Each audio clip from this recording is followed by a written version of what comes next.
വണക്കം മക്കളെ, വണക്കം. ഞാൻ നിങ്ങളുടെ സ്വന്തം അമൽ സർ. ഹരിശ്രീ എഡ്യൂക്കേഷൻസിന്റെ പുതിയൊരു ഓൺലൈൻ വീഡിയോയിലേക്ക് എല്ലാവർക്കും സ്വാഗതം. ഞാൻ മുന്നേ നിങ്ങളോട് പറഞ്ഞതുപോലെ നിങ്ങളെ സ്ഥിരമായിട്ട് പരീക്ഷയ്ക്ക് വലിക്കുന്ന ടോപ്പിക്കുകൾക്ക് ഒരു അവസാനം ഉണ്ടാക്കാനാണ് ഞാൻ ഇന്ന് ഇവിടെ എത്തിയിരിക്കുന്നത്. നിങ്ങളെ പരീക്ഷയ്ക്ക് സ്ഥിരമായിട്ട് വലിക്കുന്ന ഒരു ടോപ്പിക്കുമായിട്ടാണ് ഞാൻ ഇന്ന് ഇവിടെ നിൽക്കുന്നത്. ആ ടോപ്പിക് ഏതാണെന്ന് അറിയാമോ മക്കളെ? ആസ്വാദന കുറിപ്പ്. നമുക്ക് എങ്ങനെ ആസ്വാദന കുറിപ്പ് എഴുതാം എന്നുള്ള കാര്യമാണ് ഇന്ന് ഞാൻ നിങ്ങളോട് പറയാനായിട്ട് ഉദ്ദേശിക്കുന്നത്. ആസ്വാദന കുറിപ്പ് എന്നൊരു ടോപ്പിക്ക് കിട്ടുമ്പോഴത്തേനും നിങ്ങൾക്ക് എപ്പോഴും ഉണ്ടാകുന്ന ഒരു സംശയമാണ് എന്തെല്ലാം കാര്യങ്ങളാണ് നമ്മൾ അതിൽ എഴുതേണ്ടത്, എന്തെല്ലാം കാര്യങ്ങൾ അതിൽ എഴുതാൻ പാടില്ല എന്നുള്ള കാര്യങ്ങളൊക്കെ, എങ്ങനെ മാക്സിമം മാർക്ക് ഉണ്ടാക്കാം എന്നുള്ള കാര്യമൊക്കെ നിങ്ങൾക്ക് എന്ത് ചെയ്യാറുണ്ട്? നിങ്ങൾക്ക് എപ്പോഴും സംശയം ഉണ്ടാവാറുണ്ട്. ഈ ക്ലാസ് കഴിയുന്നതോടുകൂടി, ഈ ക്ലാസ് ഫുള്ള് കാണുന്നതോടുകൂടി അത്തരത്തിലുള്ള നിങ്ങളുടെ സംശയങ്ങൾ എല്ലാം തന്നെ മാറുന്നതായിരിക്കും മക്കളെ. അപ്പോ ക്ലാസ്സിലേക്ക് കടക്കാം. എല്ലാവരും ശ്രദ്ധിക്കുക. ആസ്വാദന കുറിപ്പ്. നമ്മൾ ഒരു ആസ്വാദന കുറിപ്പ് എഴുതുമ്പോൾ എപ്പോഴും ശ്രദ്ധിക്കേണ്ട ഒരു കാര്യമുണ്ട് മക്കളെ. 4 പാരഗ്രാഫ് ആയിട്ട് വേണം നമ്മൾ ആസ്വാദന കുറിപ്പ് എഴുതാൻ.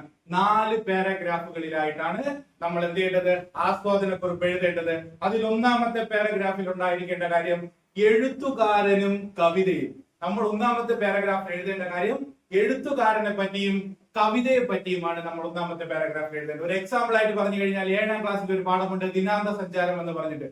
അപ്പൊ നമ്മൾ അതിൽ എഴുതാനുള്ള അതിൽ എഴുത്തുകാരൻ ആരാണ്?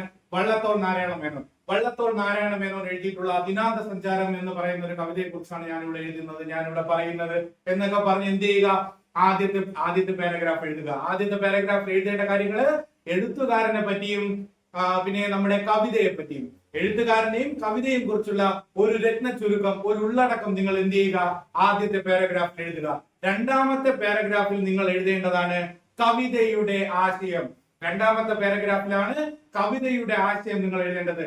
ആ കവിത വായിച്ചപ്പോൾ, ആ കവിത പഠിച്ചപ്പോൾ നിങ്ങൾക്ക് ആ കവിതയെ പറ്റി എന്തെല്ലാം കാര്യങ്ങൾ മനസ്സിലായി എന്ന് നിങ്ങൾ എന്ത് ചെയ്യുക മക്കളെ? നിങ്ങൾ ആ രണ്ടാമത്തെ പാരഗ്രാഫിൽ എഴുതുക. കവിതയുടെ പൂർണ്ണമായിട്ടുള്ള ആശയം രണ്ടാമത്തെ പാരഗ്രാഫിൽ എഴുതുക. മൂന്നാമത്തെ പാരഗ്രാഫിലാണ് നിങ്ങൾ എന്ത് ചെയ്യേണ്ടത്? ആ കവിതയുടെ ആസ്വാദനം എഴുതേണ്ടത്. കവിതയുടെ ആസ്വാദനം നിങ്ങൾ എഴുതേണ്ടത് നിങ്ങൾക്ക് ആ കവിതയിലെ ഏതെല്ലാം ഭാഗങ്ങൾ ആസ്വദിക്കാൻ പറ്റി എന്നുള്ള കാര്യം നിങ്ങൾ എന്ത് ചെയ്യുക മക്കളെ? നിങ്ങൾ ആ മൂന്നാമത്തെ പാരഗ്രാഫിൽ എഴുതുക. നിങ്ങൾക്ക് ആ കവിതയിൽ ആസ്വദിക്കാൻ കഴിഞ്ഞ കാര്യങ്ങൾ എന്താണ് എന്നുള്ള കാര്യം നിങ്ങൾ എന്ത് ചെയ്യുക? മൂന്നാമത്തെ പാരഗ്രാഫിൽ എഴുതുക. ശേഷം നിങ്ങൾ നാലാമത്തെ പാരഗ്രാഫിലായിട്ടാണ് എഴുതേണ്ടത് പാഠസംഗ്രഹം. പാഠസംഗ്രഹം നാലാമത്തെ പാരഗ്രാഫിൽ എഴുതുള്ളൂ. സംഗ്രഹം എന്ന് പറഞ്ഞു കഴിഞ്ഞാൽ നിങ്ങൾക്ക് ആ പാഠഭാഗത്തിൽ നിരീക്ഷിക്കാൻ പറ്റിയ കാര്യങ്ങൾ എന്ത് ചെയ്യുക? നിങ്ങൾക്ക് ആ പാഠത്തിൽ നിരീക്ഷിക്കാൻ പറ്റിയ കാര്യങ്ങൾ നിങ്ങൾ എന്ത് ചെയ്യുക? നിങ്ങൾ നാലാമത്തെ പാരഗ്രാഫിൽ എഴുതുക. അപ്പോൾ ശ്രദ്ധിക്കേണ്ട കാര്യം, ഒരു ആസ്വാദന കുറിപ്പ് തയ്യാറാക്കുമ്പോൾ 4 പാരഗ്രാഫുകളായിട്ട് വേണം മക്കളെ എഴുതാൻ. അതിൽ ഒന്നാമത്തെ പാരഗ്രാഫ് എഴുത്തുകാരനെ പറ്റിയും കവിതയെ പറ്റിയുമുള്ള ഉള്ളടക്കം എഴുതുക. രണ്ടാമത്തെ പാരഗ്രാഫിൽ കവിതയുടെ ആശയം എഴുതുക. മൂന്നാമത്തെ പാരഗ്രാഫിൽ കവിതയുടെ ആസ്വാദനം എഴുതുക. നാലാമത്തെ പാരഗ്രാഫിൽ നിങ്ങളുടെ നിരീക്ഷണങ്ങളായിട്ടുള്ള പാഠസംഗ്രഹം എന്ത് ചെയ്യുക? എഴുതുക. ഇത്രയും നിങ്ങൾക്ക് എഴുതാൻ പറ്റി കഴിഞ്ഞാൽ 6 മാർക്ക് നിങ്ങൾക്ക് എന്ത് ചെയ്യാൻ പറ്റും മക്കളെ? 6 മാർക്ക് നിങ്ങൾക്ക് സ്കോർ ചെയ്യാൻ പറ്റും. 6 മാർക്കിനായിരിക്കും നിങ്ങളുടെ പരീക്ഷയ്ക്ക് ആസ്വാദന കുറിപ്പ് ചോദിക്കുന്നത്. അപ്പോൾ ഇനിയുള്ള പരീക്ഷകളിലെങ്കിലും മക്കളെ നിങ്ങൾ എന്ത് ചെയ്യുക?